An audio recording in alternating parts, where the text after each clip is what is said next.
As you all know, around the greens I quite like to utilise my friend called loft, whereas Chris doesn't.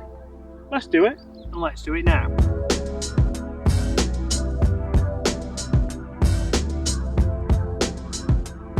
Oh, get that back. That's outside. 1,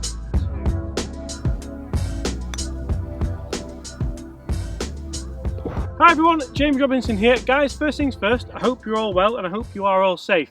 In today's video, we are joined once again by our short game expert, Chris. How you doing, Chris?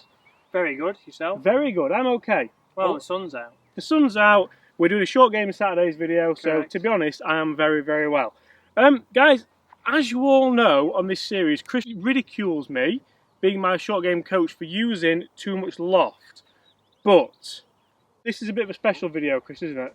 Yeah, so we're going to look at a shot today where James, although he goes to this for every shot, he uses as much loft as he can. I'm going to show you how, on a short-sided chip, how we can use a hybrid. Hybrid, I just don't see it. I mean, I know, Controversial. I'm well aware Todd Hamilton won the Open by playing this exact shot. Oh, and Justin Rose. Well, I actually use a 3-wood. That was a 3-wood, wasn't it? But Same principle. so, talk to me about this shot, Chris, and how you have to play it before we go into a little bit of a competition. Okay, so I'm going to use a hybrid. I've got a 21-degree hybrid here, so it's a TS2 tight list hybrid. So from here, I'm going to get my grip a little bit further down, so my right hand's probably, my thumb's going to be sitting on the shaft. That's for right-handers. Obviously, from here now, I have a little bit more control of that club head, and I can dictate now what that's going to do back and through. So again, my proximity and my start direction should be a lot closer than James's, hopefully. And that should give us a closer putt. You know, we should be a lot closer to the hole, which again is the percentage we want to do. And personally, Chris, would you say this is someone who lacks confidence, or would you say it's a percentage shot? Now again, I'm happy to play wedges, but I just think from here I could hit my 54, my 58, and I maybe could get it as close and it could spin. But if I was hitting 10 of each club, this is going to be the closest every time, and if we can be closer every time, we're going to hole more putts, we're going to give ourselves more chances, and that's the main thing. You see, guys, for me, I totally get that, I totally understand that, but I really enjoy golf and I really enjoy playing lob shots. So the ideal shot for me, I'm actually going to take my lob wedge, and I can see Chris behind the camera shaking his head and not being very happy with this, but generally I really like to kind of land it above. You'll see how here there's a real big ridge. Now, I don't like my chances of trying to knock it into that ridge and then hoping they get a good bounce. So I'm going to take that ridge out of play, and I'm actually going to land it up on the green just to the right side and hope that it takes a nice bounce and kind of trickles down towards the hole. That's a James Robinson, Damien Duff that's done all right. And so you see, guys, there, I've played one to about 6 feet. It wasn't my best effort, but it really wasn't that good. So I'm starting to see maybe how the percentage mystery secret shot could maybe do quite well. Now we're going to have a competition. We're going to go 3 balls each. We're going to see who can get the closest. I'm going to use the Titleist SM8 Vokey lob wedge. And Chris, what are you using? I've got the Titleist TS2 21-degree hybrid. And the funny thing is, this is probably going to go further than the last hybrid you hit, mate, isn't it? Probably. I've not been... Full swing's not my strength. It's not anything, to be honest. Right, so again, I'm trying to do the same thing. So I know there's a ridge, but I'm going to land it probably just 2 or 3 yards in front of me, and I'm going to let it run up there. The reason being is I can be consistent with where I'm going to land that ball, and I can be consistent with how far that goes. For James, well, he might prove me wrong, I highly doubt it, but he could land that up there and he could be a little bit of spin and get it close. But that's a high tariff shot, I'm going low tariff. And the best part about this video is, guys, Chris had no idea I was going to have a practice swing then and a practice shot, and I'm feeling quite confident after the practice shot. You've had no practice, mate, have you? Classic tactics. Oh, I'll tell you what, am I in the way? That's already closer than mine was. Not bad. And I'll tell you what, one thing you did that I wasn't expecting there is you actually took the loft off the club. So Yeah. you didn't use it as you didn't kind of dink it up and let it fly at all. It just kind of set off on the ground Yeah, and that's it. We're trying to get a lot of roll here. We're not trying to help this up. You know, it has got 21 degrees of loft, the same as your 3-iron. But I'm not trying to land it in the bank and then trying to kill it. If I can land it short of the bank, I have a lot more control on how that's going to roll out. Because if you landed it in the bank, I suppose it'd go a long way. It could go a long way, or it could come out dead. So, yeah, in you come. in I come, right. I think you've peaked. You think I peaked at 5 foot? Yeah. Somebody get the flag. No, we don't. We're safe. Unless it is.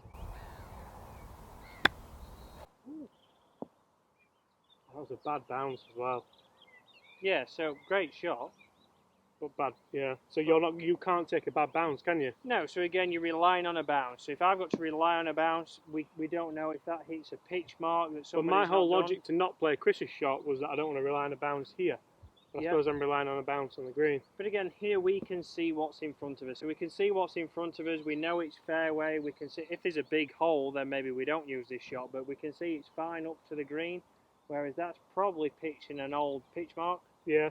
Shot it off. That's gone to 8 feet. I'm at 3 feet. So I like this new Chris. Pitching an old pitch mark. I'll take that. New me. You never used to say anything like that. Right. So Chris, anyone who's looking to play this shot at home in the Saturday medal next week, what would you say to them? Would you give them any advice? Yeah, so I definitely practiced it before. I wouldn't go straight to this shot because obviously we have less loft, and also hybrids and fairway woods, if you used a 5-wood or a 3-wood, they've got the trampoline effect. It can come off very quick. So you could put the same stroke on as a putter and it come off and go 30, 40 yards. So it is a shot that you can use from a long distance away, but it's something you've got to practice. Know which one you're comfortable with, whether it's a hybrid, whether it's a 5-wood or a 3-wood. But I'd definitely practice. I wouldn't put it straight into play because otherwise I'll get the blame for it. Fair enough. No pressure here, mate. Anything outside 10 feet will do you. No chance.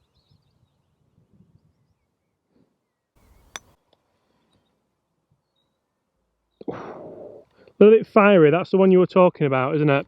So that's the one. If we try and take too much loft off it there, it can come off a bit fiery. I would say that's around about, again, just outside James at maybe 8 feet, 9 feet, which again, it's 50-50 from there putting.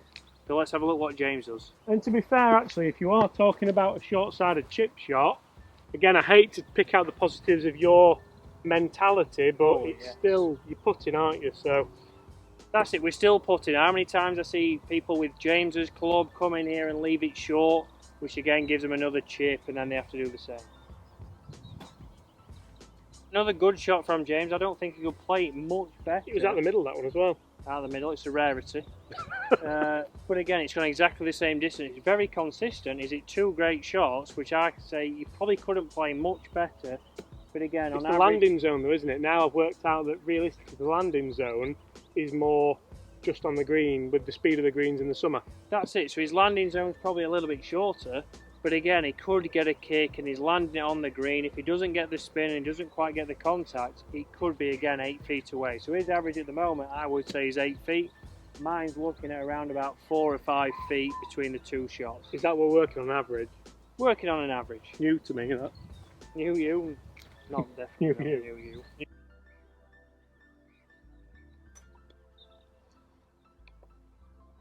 That's a great shot. That's 2 out of 3 very good shots. Yeah.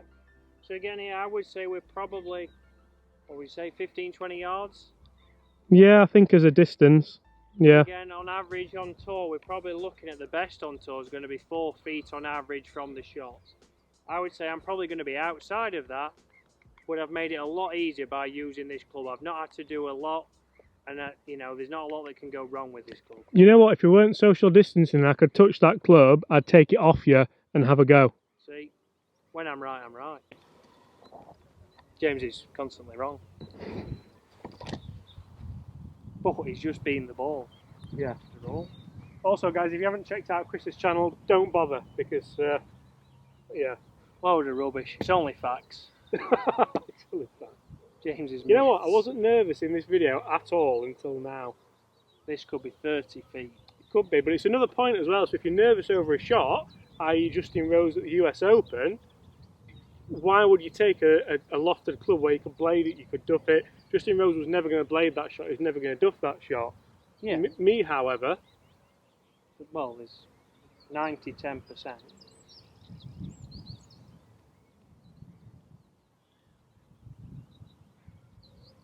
Oh, it's twitching over it.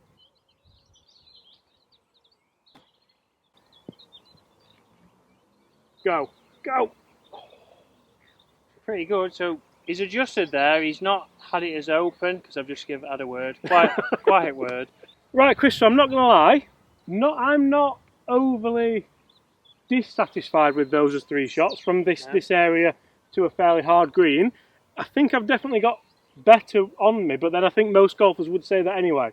Whereas I think for you, you've played 2 worldy shots. You've had one that's come off a bit of a rocket, and that's down to the shot you're playing. Yeah. But like you said earlier, the more you practice this shot, the better you're going to get it. How are we going to do this? Well, what we'll do is we'll go up there now, just count how many feet is and divide it by 3. Let's see. Is that what you do with the tour guys? Yeah, so again, this is something I do with a lot of tour players, is we want to do proximity to the hole. So yes, sometimes you might hit a bad chip shot, but let's say if you hit 5 to a pin, count how many feet it is, divide it by how many shots you've had. So I often play a game that's called par 25. So it's 25 feet and 5 shots. You've got 5 chips, and ideally we want those to be within 25 feet. So it's something that just again tests you. For James, he might just be outside that, I might be just inside. Again, on another day it could be the opposite, but again you're testing that and you're giving yourself some reference. Okay, let's do it. Right, Chris, so this is a nice kind of easy way of checking out how close you've hit them, and using the Stan Smiths, mate, are you? The Stans, oh yes, I do need some new ones, to be fair. I'll have a whip round. Right, so I'll start with yours. So 1, 2, 3, 4, 8.5. Yeah, we'll call it a half. Not a great start for the par 25. So I'm going to say this. That was you. Oh yeah, that was mine. So this is you as well. So 1, 2. I mean, if that was 8.5, should we just call that one 8, mate, and save some time? 7, 8. Might call that one 9. 2 9s. But that one was closer. 2 9s. I mean. That's 18. Then we'll go from here. 1, 2, 3, 4, 5. So 18. So we've got 23. Okay. Divide that by a round total of 3. We've got roughly around about, good guess, 7. Just over 7 feet. Maths, not my strength. I don't mark cards anymore. Just over 7 feet. So 23. So it's probably 7.5 feet just outside. So tour average is around about, from that distance, is probably 3 or 4. So that's not the best. I mean, it's not the best, it's not the worst. Not the worst. Not the worst. Always go, you don't have to be the best, just don't be the worst. James is the worst today, because he's lost to me again. I mean, you've not counted yet. So, we'll come into mine. I'll start with the furthest, just to get you fired up. Oh, get that back. Oh dear, that's outside. 1, 2, 3, 4, 5, 9. 10. Oh, I say that's 9 3/4, but we'll go 10. So 10. I'll take anything. So again, from here, 1, 2. And guys, while Chris is doing this, comment below, would anyone do this 5. when you're practicing? So I said 5 on that one. And then 1, 2, 3.5. Give it a, we'll call it 3. So we've got 10, we've got 5, and we've got 3.5, so 18.5, but let's call it 18. So I'm 6 feet away. Okay, so again, 6 feet away, still outside tour average, but again, I'm not on tour by any means. If you've seen my full swing, you know why. But we're starting to count it out. But you see me using the hybrid, I'm not making a bigger swing. The swing's shorter, it's a lot more controlled, and on average, that's going to be closer. So we've only hit 3 shots there. If we hit 10, it's probably going to look even more of a convincing victory for me. I mean, that's, you know, you probably know that's regular on this channel. So you can see it's another option. It's safer. You've just got to practice it, but again, it can save you a lot of shots. Guys, thank you so much for watching. Massively hope you enjoyed that. Thanks to Chris for coming on. Thanks to the guys at Waterfront for hosting us. Thanks to Titleist for the bags, because these look awesome, don't they? And the wedges, thank you very much. Yeah. And Joe Mariana, your wedges are on the way. On the way. You've sorted that, haven't you? Oh, I've sorted it, you know. Guys, apart from that, make sure you do hit that subscribe button if you haven't already. Leave us a like if you enjoyed this video, although like nobody really enjoyed this video because no one likes to see the host lose. common occurrence. It's a common occurrence, yeah. Also check out Chris's channel because it is actually quite good. Pains me to say, and apart from that, I'll see you tomorrow. Thanks for coming. See you then. Yeah, mate. See you then.